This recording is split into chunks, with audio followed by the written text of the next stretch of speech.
एक बार सुदामा ने भगवान श्री कृष्ण से पूछा कि प्रभु अपनी माया के दर्शन करवाइए, क्या है आपकी माया। सुदामा ने एक बार भगवान श्री कृष्ण जी से पूछा, कान्हा मैं आपकी माया के दर्शन करना चाहता हूँ, कैसी होती है आपकी माया। भगवान श्री कृष्ण जी ने टालना चाहा, लेकिन सुदामा की जिद पर श्री कृष्ण ने कहा, कभी वक्त आएगा तो बताऊंगा। एक दिन भगवान श्री कृष्ण जी ने कहा, सुदामा आओ गोमती नदी में स्नान करते हैं।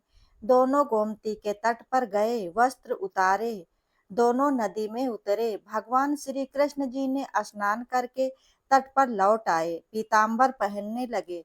तब सुदामा ने देखा, श्री कृष्ण भगवान तो तट पर चले गए हैं, मैं एक और डुबकी लगा लेता हूँ।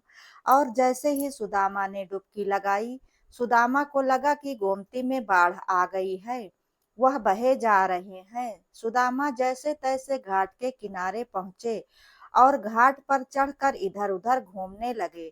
घूमते घूमते गांव के पास आए और वहां पर एक हथनी ने उनके गले में फूल की माला पहना दी। सुदामा हैरान थे।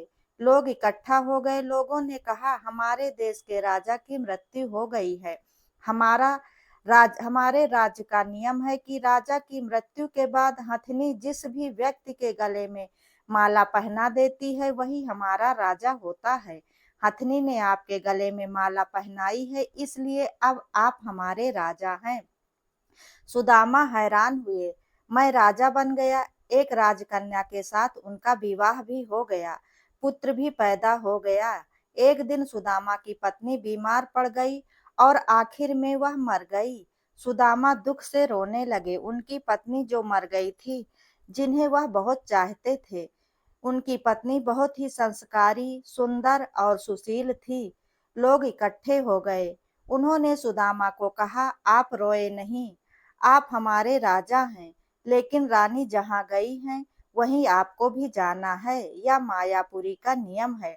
आपकी पत्नी को चिता में अग्नि दी जाएगी, आपको भी अपनी पत्नी की चिता में प्रवेश करना होगा। आपको भी अपनी पत्नी के साथ जाना होगा। यह सुनकर तो सुदामा की सांस रुक गई, हाथ पांव फूल गए। अब मुझे भी मरना होगा। मेरी पत्नी की मौत हुई है, मेरी तो नहीं हुई है ना। भला मैं क्यों मरूं? यह कैसा नियम है? सुदामा अपने पत्नी की मृत्यु को भूल गए।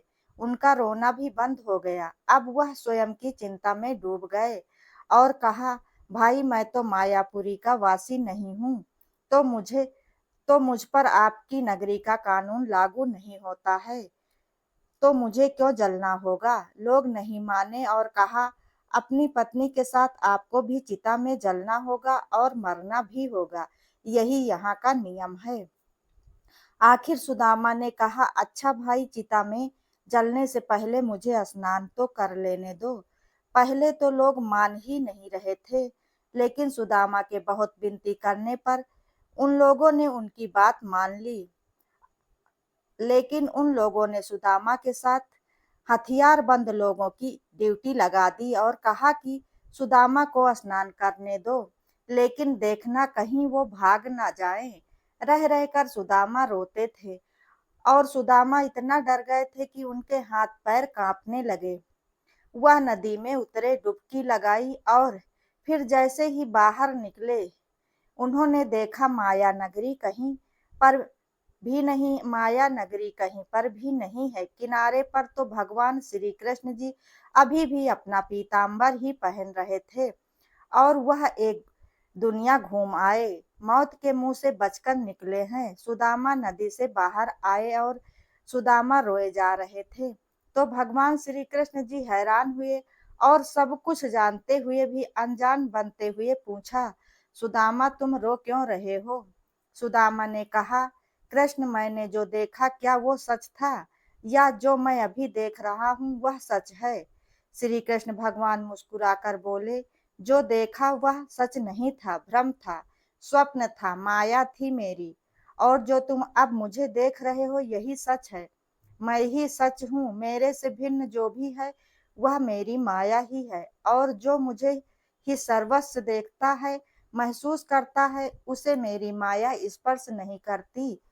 माया स्वयं का विस्मरण है, माया ज्ञान है, माया परमात्मा से भिन्न है। माया नर्तकी है, नचाती है, नाचती है और नचाती भी है। जो प्रभु श्री कृष्ण से जुड़ा है वो नाचता नहीं है और भ्रमित भी नहीं होता है, माया से परे रहता है, क्योंकि वह माया और कृष्ण में अंतर जान जाता है। और अब ये बात सुदामा भी जान गए थे। जो जान गया वह भगवान श्री कृष्ण से अलग कैसे रह सकता है।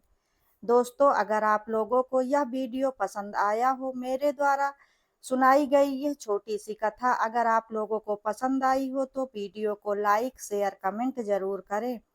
और ऐसी ही ज्ञानवर्धक और धार्मिक जानकारियों एवं कथा कहानियों के लिए चैनल को सब्सक्राइब करें। वीडियो अंत तक देखने के लिए धन्यवाद।